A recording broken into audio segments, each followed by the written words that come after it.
If you're looking for something to do, make your way to 600 First Street in historic downtown Laramie. Today, an open house till 4 o'clock. Tomorrow, 9 to 4 as well. You have an opportunity to visit with the likes of Ron on the board of directors here at the depot.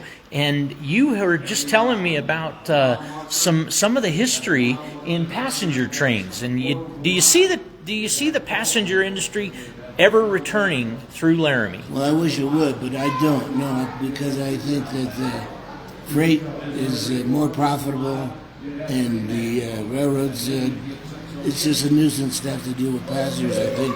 We're an inconvenience, aren't we? They are an inconvenience, yeah. Even though they all have their special demands, their individual wants. Yeah, and they make, and then they take priority with the freight, and they don't pay us.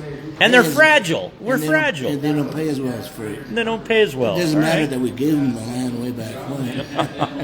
Too true, too true. We talked in the last segment. We talked about Sherman Hill, and we talked. You were telling me about the construction here. This original. That's the original depot.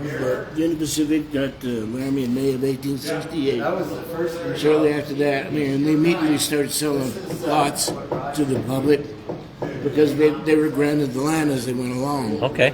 So they funded what they wanted through the sale of some of those parcels. Oh, yeah. Mm-hmm. Okay. Yeah.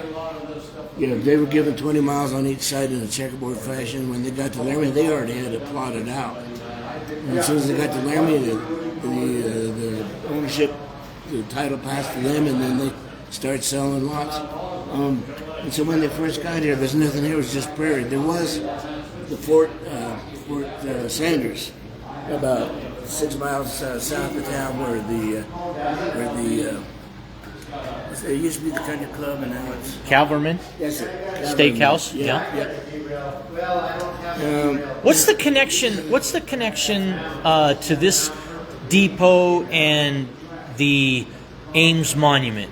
If you were to tell that story, what can they find out about Ames Monument at this train depot? Well, we can give them the story, and we can show them the pictures. And there's something else there. I don't know if it'll show up on your camera, but we've got the original transcontinental.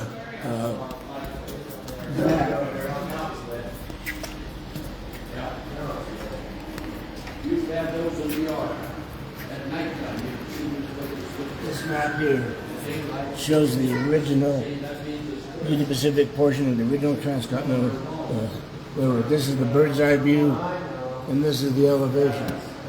We've got Omaha down here, and Ogden on the other end. Promontory Point technically is where the spike went. Ogden's right next to it, and that's where the terminal is. And as you can see, coming up here, we've got Cheyenne right there. We've got Laramie right here. This peak in the middle is Sherman Hill.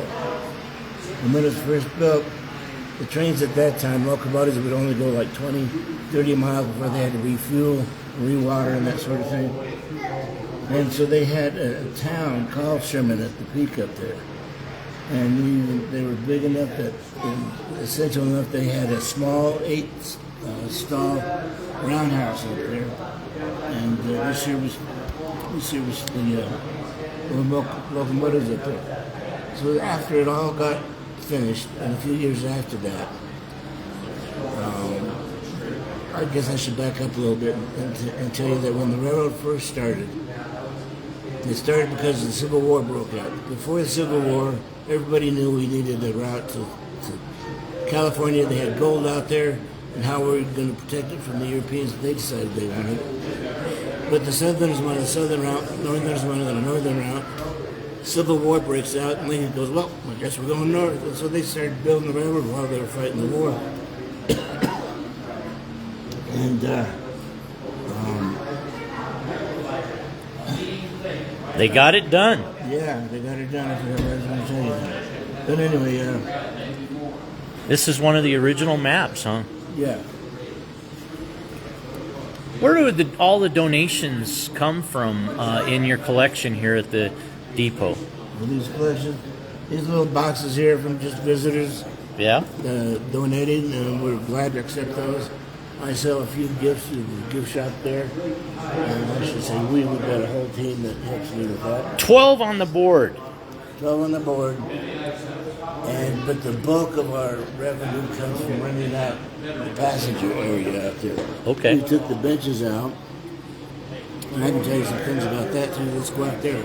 Okay. We took the benches out. We're going to visit the main area after this.